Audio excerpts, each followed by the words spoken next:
In the kingdom of Aurea, the king and his knights ride through the hills as they chase a dragon. They follow the beast into a cave, where the group sees something that leaves them in shock.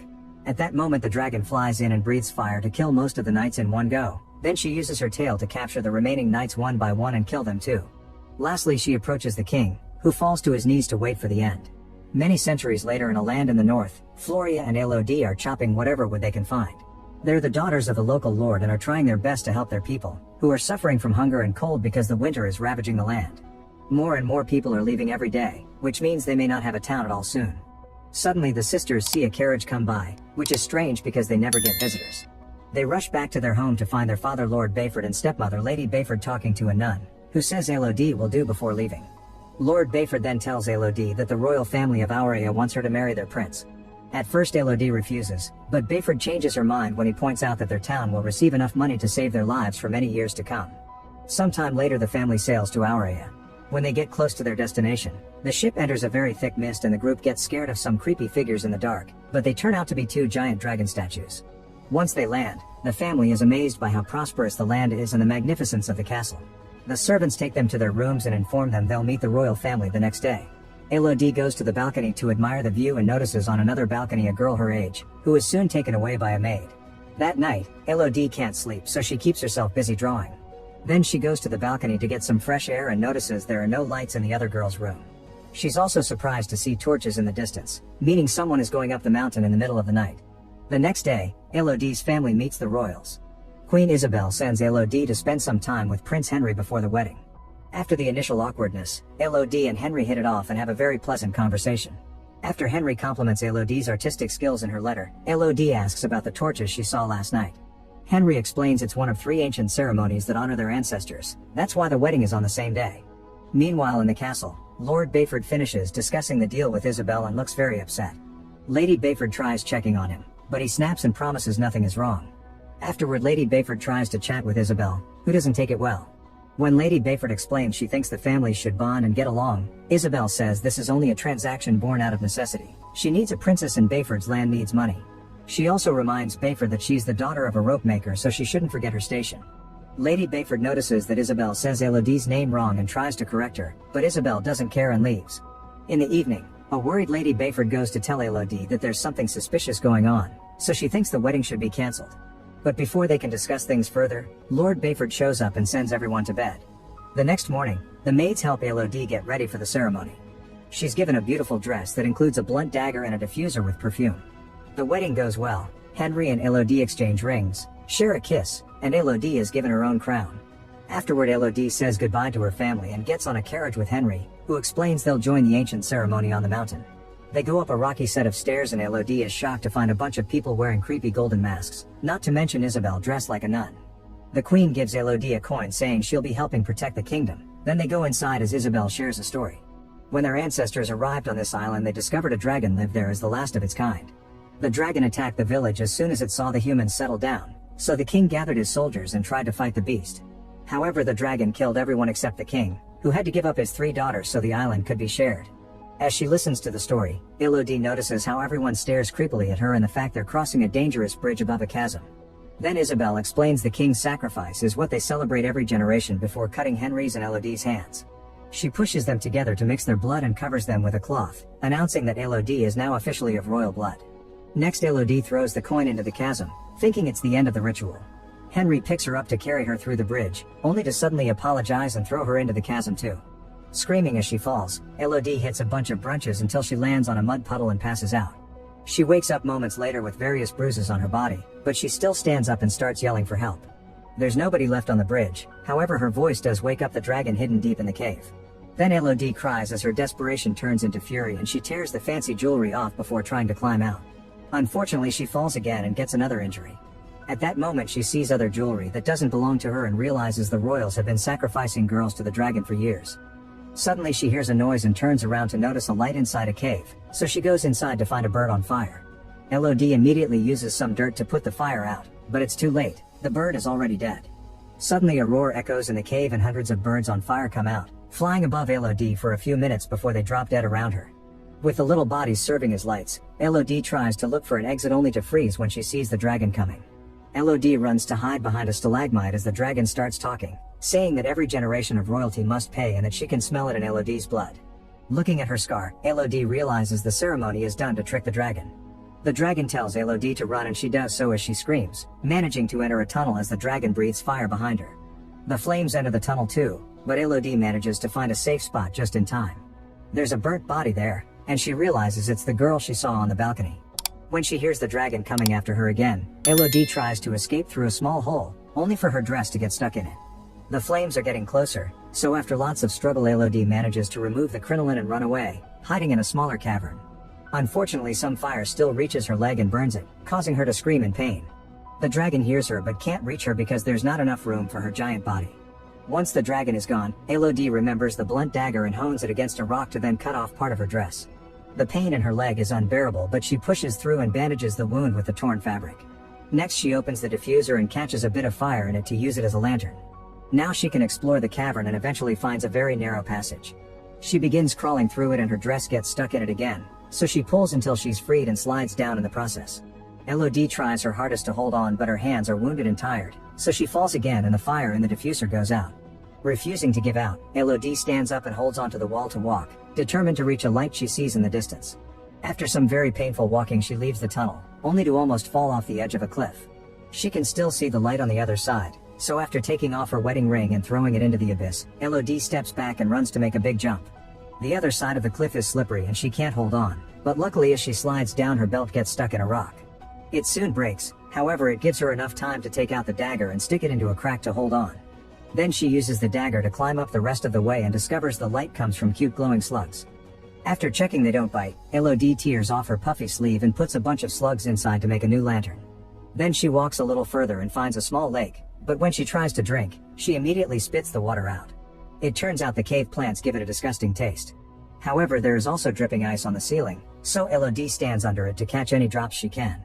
Suddenly the ice starts melting faster and the light coming through it looks a bit red, so Elodie opens her eyes to discover the dragon breaking through the ice with her fire.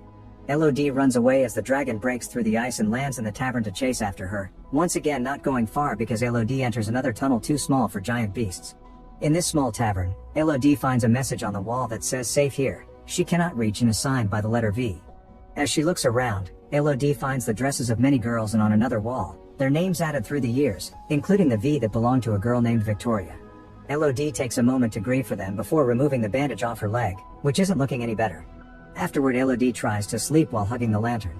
Suddenly she starts seeing the ghosts of the previous sacrifices, suffering in pain, fear, and betrayal. Victoria is adding her name to the wall only to suddenly turn around and tell Elodie that it's all a lie. At that moment Elodie wakes up and finds slugs all over her leg wound. She freaks out and starts removing them, only to discover their slime has healing properties and now her leg is fine. She puts a slug on her other major wound and apologizes for underestimating it. Feeling better, Elodie takes a better look around and finds a map on the wall, which means at least one girl managed to get out. The map teaches her she'll find 3 forks in the tunnel and she must take the middle one, where she must follow the crystals and the music to the outside. Afterward Elodie tears off all the inconvenient parts of her dress, adds her name on the wall, and takes the middle fork while ignoring the echoes of the dragon's growls. Eventually she hears a little tune and walks a little further to find a wall covered with crystals, which are the cause of the noise and also glow under the rays of sunlight because they're right under the exit. Nearby there's a crown with a V on it, which means it was Victoria who got out.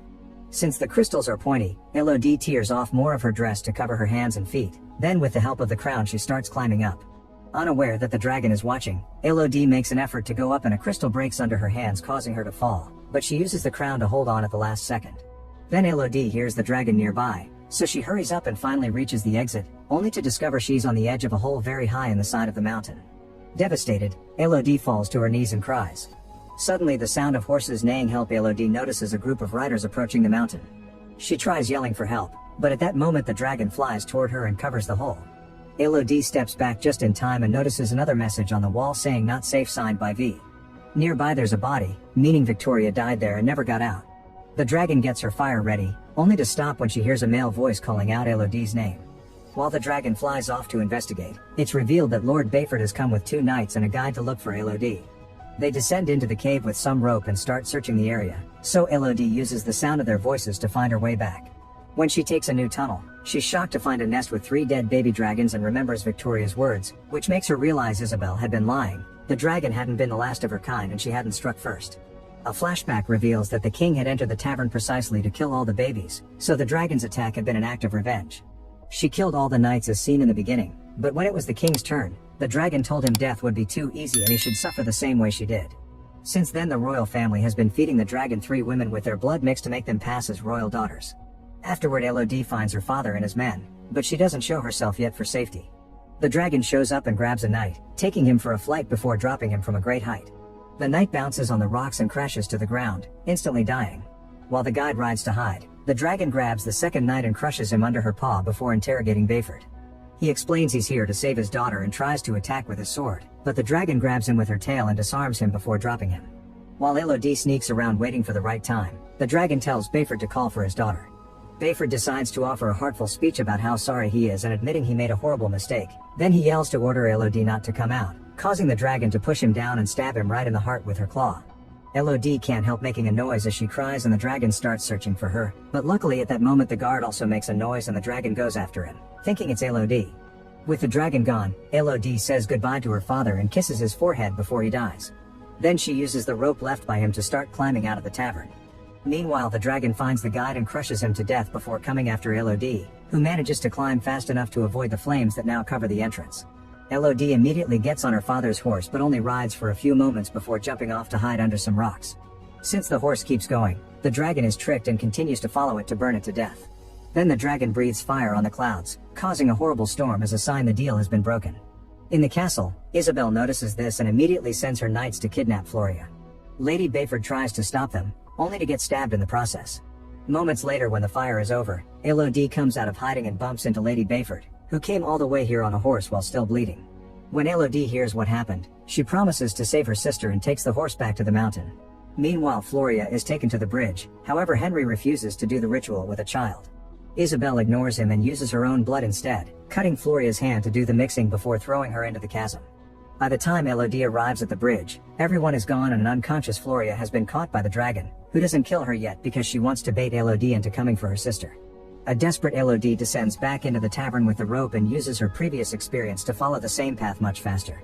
After double-checking the map to find the dragon's lair, Elodie arms herself with her father's sword and prepares a trap for the dragon. This trap consists of some armor and rope, which is burning under a small flame. Elodie walks away and when the rope finishes burning, the armor falls, causing the dragon to fly out of her lair to look for the source of the noise. This allows Elodie to sneak into the lair and wake up Floria, who walks slowly because she's got a wounded leg. At that moment the dragon discovers the trap and comes back to the lair, so Floria hides while Elodie waits with her sword out. She tries to explain that they've all been tricked by the queen, but the dragon doesn't believe her and tries to breathe fire. Elodie stabs her mouth with the sword to redirect the attack but still falls off the edge of the lair, receiving some burns on her arms and shoulder in the process. While the dragon removes the sword, Elodie lands in a lake and swims out just in time for Floria to throw another sword at her. Suddenly the dragon jumps on her and holds her while stabbing her with her claw. Before she can kill her, Elodie takes out the dagger and stabs the dragon in the eye, causing her to throw Elodie away. Next Elodie grabs the sword again and runs toward the dragon, who has trouble seeing with one eye. She manages to stab the beast in the chest, however it doesn't cause much damage and the dragon grabs her again. Elodie then stabs the dragon's paw, making her drop her again. As the dragon comes closer, Elodie notices the dust bouncing against a curved stalagmite, giving her an idea.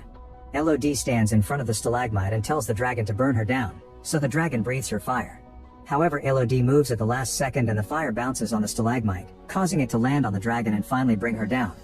Afterward Elodie shows the dragon the scar on her hand to prove that the beast has been killing innocent girls, not royals. The dragon asks her to end it, but Elodie drops the sword and refuses to continue this circle of hatred. Then she grabs a bunch of slugs and puts them on the dragon's body so she can fully recover. Meanwhile in the castle, another wedding is being celebrated so they can trick the third girl of this generation. Suddenly a coin comes rolling down the altar and Elodie walks in, telling the bride to take her family and run away. Then Elodie tells the locals they can also run away if they want, but only the servants take her seriously and leave. At that moment the dragon shows up and breathes fire on everyone present, killing Isabel and every person in the royal line to finally end it. As everyone panics, Henry closes his eyes and accepts the punishment because he knows he deserves it. Soon the castle crumbles down but Elodie walks away with her head held high. A few days later, Elodie, Floria, and a recovered Lady Bayford get ready to leave in a ship full of gold and supplies for their people. They agree to run their land together, and Elodie even starts calling Bayford mother instead of stepmother. During the trip home, the dragon flies nearby and shares a nod of mutual respect with Elodie.